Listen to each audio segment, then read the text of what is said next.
Salam jumpa lagi. Kita lanjutkan materi integrasi kurikulum OB kita di bagian yang kedua, yang membahas tentang RPS sebagai dokumen kurikulum.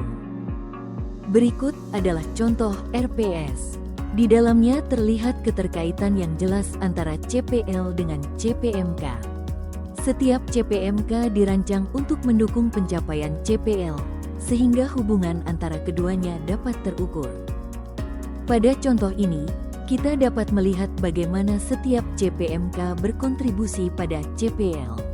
Presentase yang tercantum menunjukkan seberapa besar bobot keterkaitan antara CPMK dan CPL.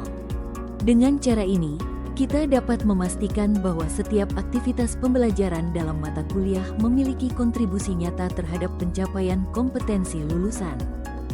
Pada bagian ini, tabel pertama menunjukkan presentase nilai akhir, yang merupakan pembobotan dari berbagai jenis asesmen.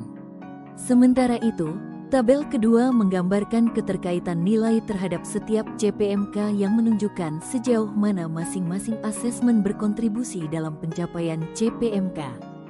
Pada bagian ini, kita melihat dua komponen penting dalam RPS, yaitu rencana tugas mahasiswa dan rubrik penilaian. Rencana tugas menjelaskan jenis tugas yang harus dikerjakan mahasiswa beserta persentase nilai.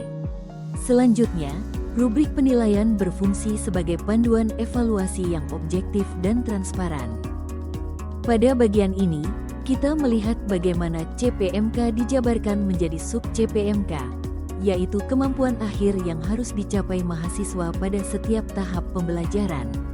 Pendekatan ini membantu proses pembelajaran menjadi lebih terstruktur, sistematis, dan mudah dievaluasi ketercapaiannya. Indikator penilaian berfungsi untuk menjelaskan secara spesifik dan terukur kemampuan apa yang harus ditunjukkan mahasiswa dalam mencapai sub-CPMK. Indikator ini menjadi dasar bagi dosen dalam menilai sejauh mana kompetensi telah tercapai. Kriteria penilaian disusun berdasarkan penilaian acuan patokan, yang menekankan prinsip edukatif, autentik, objektif, akuntabel, dan transparan. Bentuk penilaian dapat berupa tes maupun non-tes, seperti tugas atau proyek, presentasi, partisipasi kelas, laporan laboratorium, observasi, maupun kuis.